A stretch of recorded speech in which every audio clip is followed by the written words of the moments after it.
राष्ट्रीय बजरंग दलाचे अध्यक्ष डॉक्टर प्रवीण तोगडिया यांनी चांदूर बाजारमध्ये धावती भेट दिली। दरम्यान हिंदू संघटनांनी तोगडिया यांचं जयस्तंभ चौकात स्वागत केलं।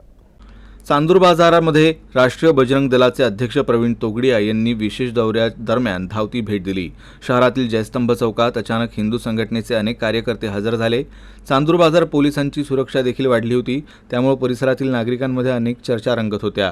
अचानक वाढत्या पोलीस बंदोबस्तामुळे नागरिक हैराण झाले होते। शेकडो हिंदू संघटनेच्या कार्यकर्त्यांनी त्यांचं ढोल ताशाच्या गजरात, भगवा शॉल, पुष्पगुच्छ देऊन जंगी स्वागत केलं। त्यानंतर त्यांचा ताफा मोर्शीकडे रवाना झाला।